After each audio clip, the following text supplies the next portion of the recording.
Welcome to Wonderful English Learning Podcast. Hello, wonderful English learners, and welcome back to our cozy little corner of the internet, the Wonderful English Learning Podcast. I'm Alex, and I'm so happy to be here with you today, ready for another chat about all things English. And hello, everyone. I'm Ben.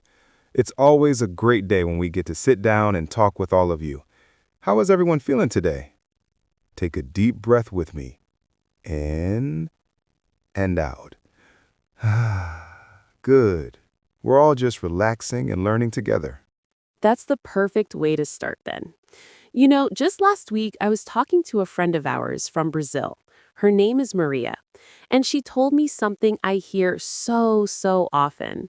She said, Alex, I can understand almost everything you and Ben say on the podcast. I watch English movies with subtitles, and I understand the story. But when I try to speak, my mind goes completely empty. It's so frustrating. Oh, I know that feeling so well. It's like your brain is a big, beautiful library full of English books, but when you need to find one specific word, all the lights go off and you're just standing there in the dark. That is such a perfect way to describe it, a library with the lights off. So, if you have ever felt this way, if you understand English but can't speak it, please know that you are not alone. This is the most common problem for English learners all over the world. It really is. And the good news, the wonderful news, is that it's a problem we can solve together. So that is exactly what we're going to talk about today. Our big, friendly topic is, I understand English, but can't speak. How to speak English fluently. We are going to spend the next hour together exploring this, and we promise to go nice and slow. We'll share stories, we'll practice some simple phrases, and we'll talk about the real secrets to moving English from your head to your mouth. And the first secret, the biggest one of all, is that it's not about knowing more English. It's about using the English you already know. Maria, and probably many of you, already have a big library. We just need to turn the lights on. Yes. So let's start by talking about why this happens. Why does our brain freeze when we want to speak? Ben, you mentioned the library. What's really happening in there? Well, I think there are a few little monsters living in that library causing trouble. The first monster is called perfectionism. He is a very fussy monster. He wants every sentence to be perfect. Perfect grammar, perfect vocabulary, perfect pronunciation. So when you want to say, I go to store, the perfectionism monster shouts, no, that's wrong. You must say, I am going to the store. And while you're trying to make it perfect, the person you are talking to is just waiting, and you feel nervous, and you just stop talking. Oh, I hate that monster. He's the worst. And, native speakers like us are not perfect. We make grammar mistakes all the time. We say and ah. We use simple words. The goal is communication, not perfection. If someone understands you, you have already won. Exactly. The second monster is the grammar monster. This one is related to perfectionism.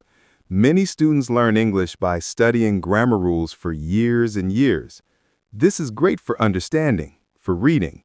But when you speak, you don't have time to think about rule number 47 about the past perfect tense. Speaking is fast, so you try to remember the rule, you can't, and you get stuck. So we need to be monster hunters. And our weapon is not more grammar rules. Our weapon is practice, but a very specific kind of practice. It's not practice for your brain, it's practice for your mouth. Practice for your mouth. I love that. It's like learning to play the guitar. You can read 100 books about guitar music, but your fingers will not know how to move until you actually pick up the guitar and play and make a lot of terrible sounds at first. Yes, and your mouth is like your fingers. It needs muscle memory. So let's start with some simple mouth exercises. Don't worry, this isn't difficult. We're going to start with what I call English you already know. These are the tiny little phrases that are the building blocks of every conversation. We're going to practice them until they feel as comfortable and easy as saying hello. Fantastic idea. Let's start with the most powerful phrase in the English language. It's only 2 words. Are you ready? Repeat after us. You can say it quietly, or you can say it out loud if you're alone. Here it is. I like. I like. So simple, right? You can use this for so many things. I like coffee. I like music. I like this podcast. Okay, your turn, Ben. Tell me 3 things you like. I like sunshine. I like walking in the park. And I really like talking with you, Alex. Oh, I like talking with you too. See, it's easy. Now, let's change it a little. Let's try I don't like. This is just as important. I don't like cold weather. I don't like traffic. And I don't like that grammar monster. Your turn, Ben. I don't like loud noises early in the morning. I don't like when my coffee gets cold. And I definitely don't like being late. Perfect. Now, let's imagine our friend Maria is here with us. Maria, what do you like? Maybe she says, I like dancing. And what don't you like, Maria? I don't like spiders. Wonderful. You are speaking English. This is the first key. Start with these small, simple blocks. Don't try to build a huge, complicated skyscraper of a sentence. Just start with a little house. I like movies. That's a complete sentence. You communicated an idea. Be proud of that little house. Now, let's add one more block. Let's use the word because. I like movies because they are fun. I don't like spiders because they are scary. Because helps you connect your ideas. It makes your little house have 2 rooms. Let's practice. Ben, tell me something you like and why. I like rainy days because the sound is so peaceful. That's a beautiful sentence. I like rainy days too, because it's a good excuse to drink tea and read a book. Okay, let's all try this together. I want you to say one sentence right now. Say, I like something because reason. Go on, try it, just to yourself. I like because wonderful. You see, you are already building bigger sentences. And it didn't hurt at all, did it? The perfectionism monster is already getting quieter. He's packing his bags. Okay, so we have our building blocks. But sometimes you don't know the word for something. This is where the next monster appears, the vocabulary monster. This monster tells you, you can't say that. You don't know the word. And you freeze. But we have a secret weapon against this monster. Ooh, I love secret weapons. What is it? It's called talking around the word.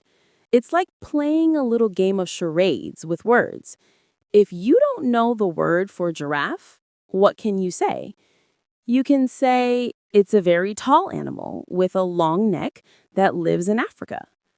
The person you're talking to will probably say, oh, a giraffe.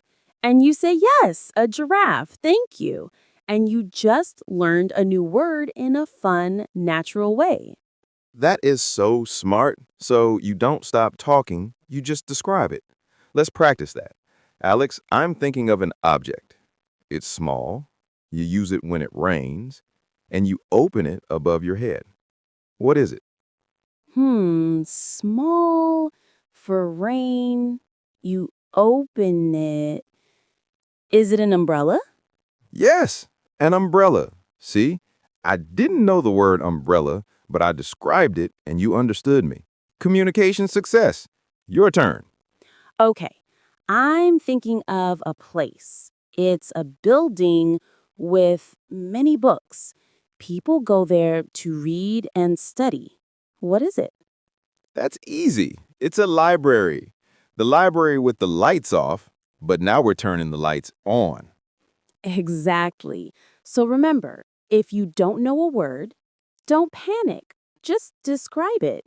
Use the words you do know. This is a superpower for English learners. I think we need a little story to practice this. Let's close our eyes and imagine together. Well, maybe don't close your eyes if you're driving, but just imagine with us. You are in a coffee shop in London. It's a beautiful, cozy coffee shop. You can smell the coffee. You can hear the soft music.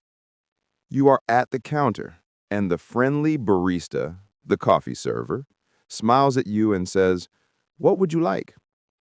This is the moment. You want to order a croissant. But oh no, the vocabulary monster is here. You can't remember the word croissant. What do? Do you panic? No, you use your superpower. What could you say? You could say, "I would like that," and point. Pointing is okay. Or you could say, "I would like the French bread. It's curved for breakfast." The barista will probably say, "Ah, a croissant." And you say, "Yes, please, a croissant."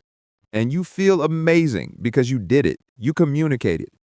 And the barista doesn't think you are stupid. The barista thinks, this person is learning English. How wonderful. People are usually very kind and helpful. So you get your croissant and your coffee, and you feel like a champion. What a great feeling. Okay, let's come back to our podcast. We've talked about simple phrases and describing words.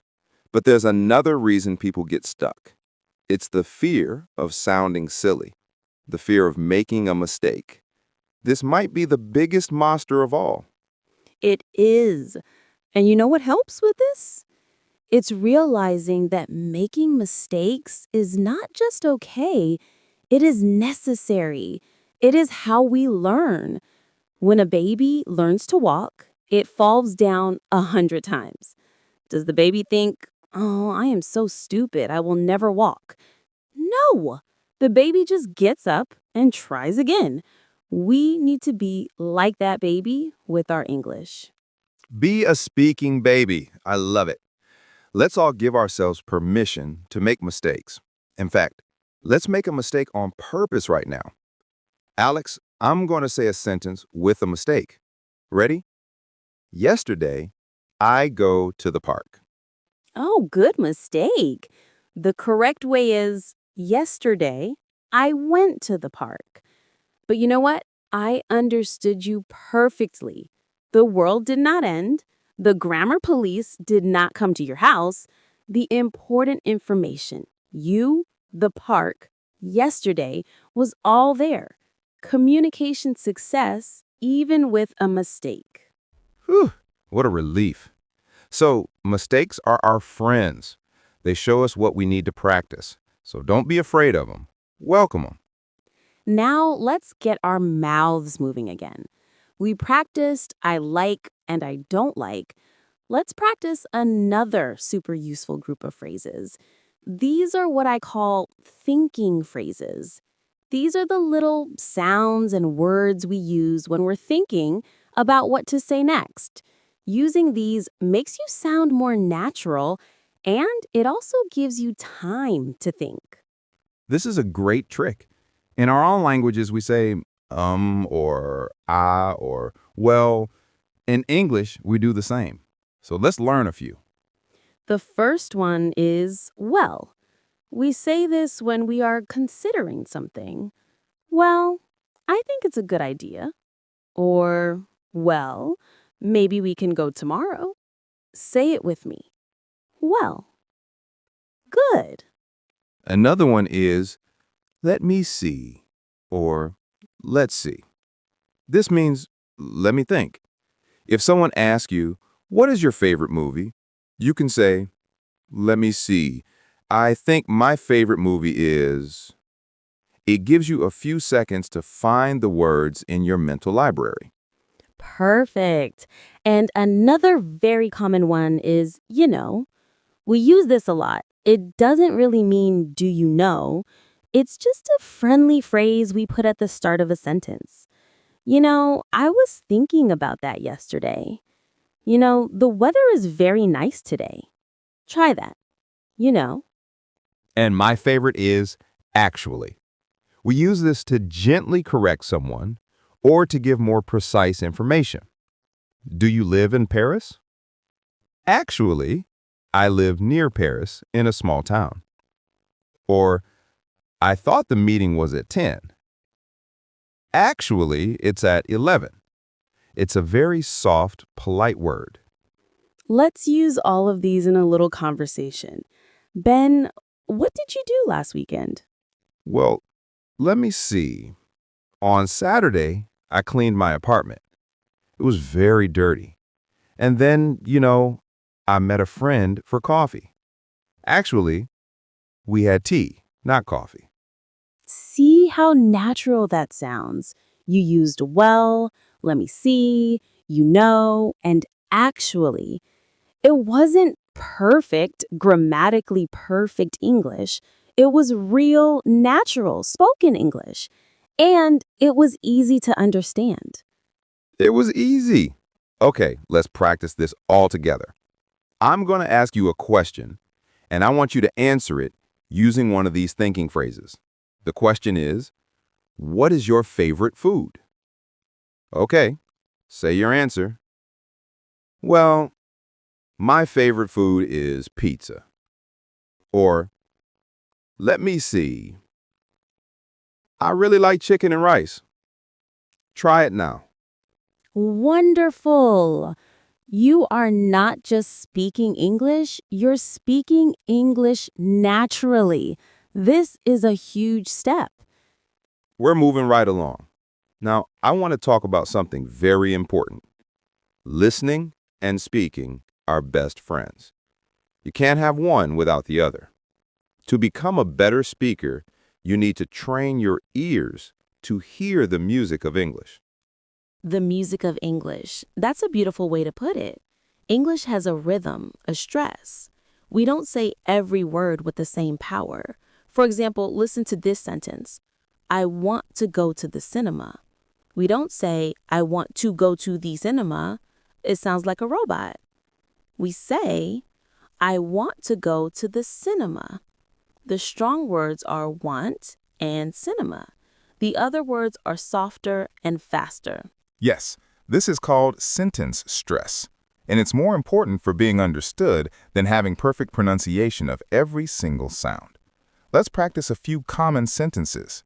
Repeat after us. We'll say it with a natural rhythm. How are you?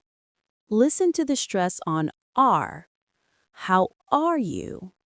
Your turn. How are you? Good. Next one. I'm from London. The stress is on lun. I'm from London. Your turn. What do you do? The stress is on the last do. What do you do? Your turn. I'm a student. Stress on stew. I'm a student. Excellent! By copying this rhythm, your English will immediately sound more natural and easier for people to understand. It's like learning the dance steps for your mouth.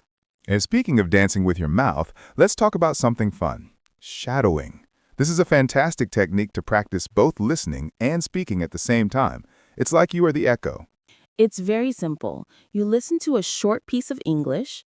It could be from our podcast, from a movie, from a song, and you try to say it at exactly the same time. You copy the sounds, the rhythm, the feeling. You are the shadow. Let's try it right now. I'm going to say a short sentence very slowly. I want you to try to be my shadow. Say the words with me at the same time. Ready? The sentence is, it's a beautiful day. Okay, let's do it together. 1, 2, 3.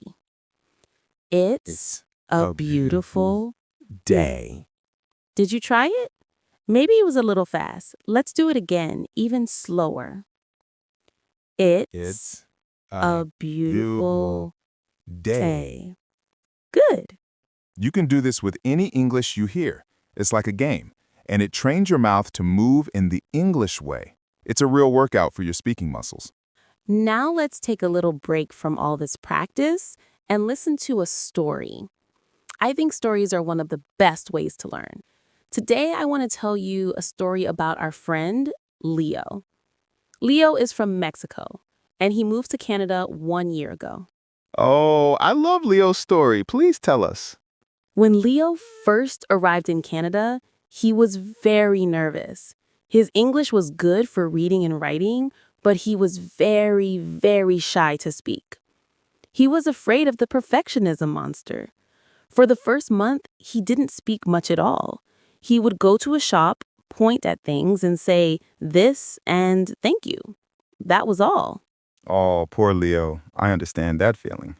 But then, one day, he needed to go to the doctor. He had a bad headache. He couldn't just point. He had to explain how he felt. He was so scared. But he took a deep breath and walked into the clinic. This is the moment.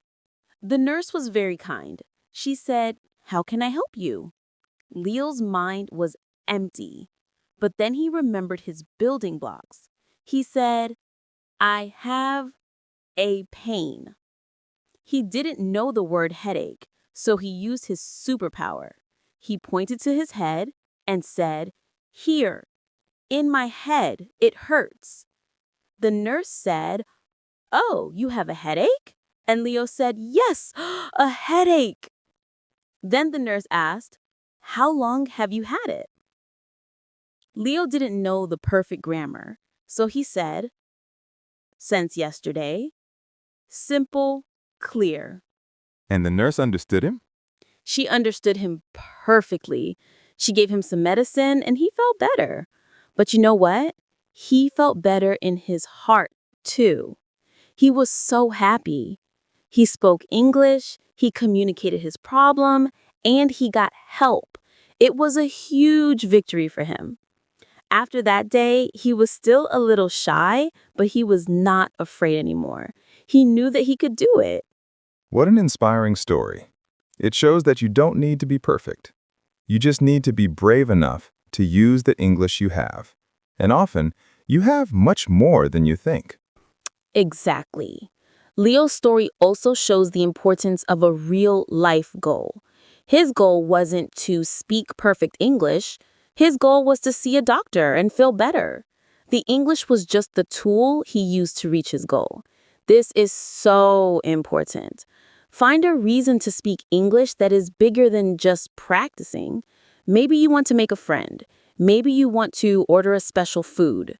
Maybe you want to understand the lyrics of your favorite song. Find your why. That's beautiful advice, Alex. Find your why. Okay, let's get back to some practice. We've learned I like, we've learned thinking phrases, we've learned about rhythm. Now let's learn some very useful phrases for conversations. These are phrases that help the conversation continue. We call them reaction phrases. Oh, these are essential. When someone is talking to you, you can't just be silent. You need to show them you are listening. In English, we use small words and sounds to do this. The most common one is uh-huh. It means, yes, I am listening. Mm-hmm. It's not a word you write, but we say it all the time. If I say, I went to the store today, you can say, uh-huh, to show you're following the story. Another one is really? It shows surprise or interest. I saw an elephant in the city yesterday. Really? An elephant? And wow, for when something is amazing, I won the lottery. Wow, that's incredible. And a very useful one is, that's great, or that's too bad. These show you understand the feeling of the story. I passed my exam. That's great. I lost my phone. Ah, that's too bad. See, Ben wasn't just silent. He was an active listener. He helped the conversation flow with these small phrases. This makes talking feel much more natural and comfortable. And it's easy. You don't need long sentences for this. Just, really? Wow. You can do this. Now, I think it's time for another story. But this time, it's an interactive story. I want you to imagine you are in the story with us. Are you ready? Let's begin. Imagine you are on vacation in a beautiful city. Let's say Sydney, Australia. You are walking near the famous Sydney Opera House. It's a bright, sunny day. The water is blue. You are feeling happy. You see a friendly-looking person sitting on a bench looking at a map. They look a little confused. They see you and smile. They say, "Excuse me, do you speak English?" This is it. Your heart is beating fast. What do you say? You could say no and walk away, but you are brave. You remember our podcast. You take a small breath and you say, yes, a little. That's a perfect thing to say. Yes, a little.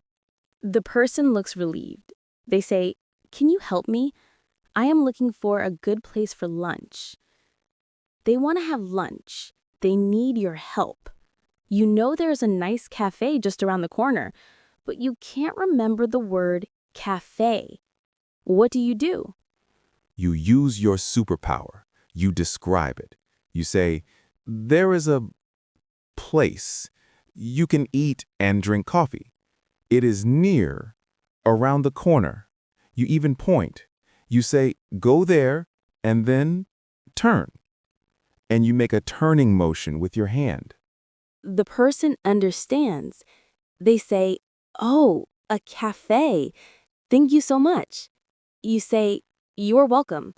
They smile and walk away. You did it. You helped someone using English. How do you feel? I feel amazing. I feel like a superhero.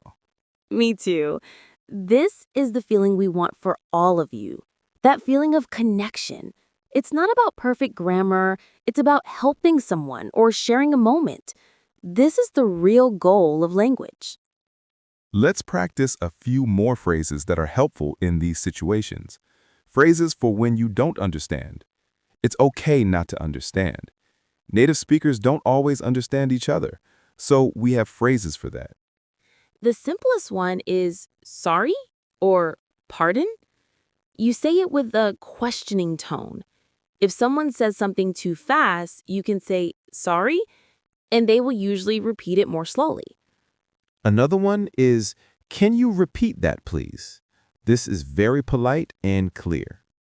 And a very good one is, what does blank mean? For example, if someone says, it's very spacious, and you don't know spacious, you can ask, what does spacious mean? And they will explain, it means very big with lots of space. Never be afraid to ask, what does that mean? It shows you are interested and you are learning. People love to help learners. Now, we've been talking for a while and we've covered a lot. Let's do a quick, gentle review. We'll do it like a conversation so it feels natural. Okay, so Alex, what is the first thing to remember if you understand English but can't speak? Well, first, remember that you are not alone. This is a very common problem. And it's not because you are bad at English, it's because you need a different kind of practice. That's right. And what kind of practice is that? It's practice for your mouth. You need to move English from your head to your mouth. Start with small, simple phrases like I like and I don't like. And what about when you don't know a word? Don't panic. Use your secret weapon. Describe it. Talk around the word. Use the words you already know. And what about mistakes? Mistakes are our friends. Welcome them. Everyone makes mistakes. The goal is communication, not perfection. And what are some little phrases that can help me sound more natural? Use thinking phrases like, well, let me see, and, you know, and use reaction phrases like, uh-huh, really? And wow, to show you are listening. And how can I improve my pronunciation? Don't worry about every sound. Focus on the rhythm, the music of English. Practice sentence stress. And try shadowing, copying native speakers like an echo. And finally, what is the most important thing?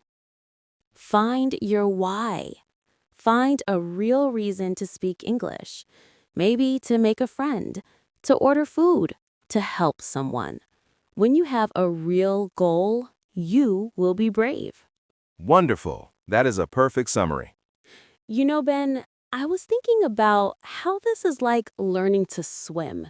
You can read books about swimming, you can watch videos of people swimming, but you will never learn to swim until you get into the water. And at first, you might splash around and it might feel strange, but soon you will be floating and then swimming. That is the perfect comparison. English is the water, and you need to jump in. You might get a little wet, you might swallow a little water, but you will learn.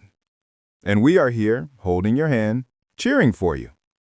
We really are. So for the rest of this podcast, we are just going to talk. We'll have a slow, simple conversation about our lives. We will use all of the phrases we learned today. Just listen. And if you want, you can shadow us. Repeat after us quietly. Or just relax and listen to the rhythm of our voices. Sounds great. So, Alex, what did you do this morning? Well, let me see. This morning, I woke up early. I made some coffee. I don't like waking up early, but I like the quiet morning. The sky was very beautiful. It was pink and orange. Yeah, that sounds nice. You know, I also woke up early. I went for a walk in the park. The air was fresh. I saw many dogs. I like dogs. They're so happy. Really? What kind of dogs did you see? I saw a big brown dog. Actually, it was very big. And a small white dog. The small dog was very fast. I like small dogs, but I don't have a dog. I have a cat. My cat is black and very lazy. He sleeps all day. And that's funny. My friend has a cat. Her cat is very active. It runs everywhere. Really? That's unusual for a cat. Actually, my cat is sometimes active at 3 o'clock in the morning. He runs and meows. I don't like that. Oh, that's too bad. Well, let me see. What else? Oh, I remember. I talked to my mother on the phone yesterday. She is in England. She is very well. That's great. What did you talk about? We talked about the weather. You know, the weather in England is often rainy, but she said yesterday was sunny. She was happy. I'm happy for her. I like sunny days because I can go outside. I don't like rainy days because I stay inside, but sometimes staying inside is nice too. I can drink tea and read a book. I agree. Actually, I like all weather. Sunny weather, rainy weather, it's all good. You know, Ben, this is a nice conversation. It's simple, it's friendly. This is the kind of conversation you can have with anyone. You don't need to talk about politics or science. You can talk about your morning, your pets, the weather. These small talks are the foundation of friendship. They really are. And they are the perfect practice for your English. Well, everyone, we have been talking for almost an hour. I hope you are feeling comfortable and encouraged. Remember Leo, who went to the doctor? Remember Maria, who likes dancing? And remember you, imagining yourself in Sydney helping a tourist. You can do this. You absolutely can. The English is inside you. We are just here to help you turn on the lights in your library. So please, be kind to yourself. Practice a little every day.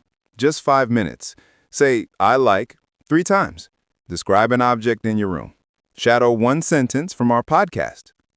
small, consistent practice is much, much better than one big practice once a month.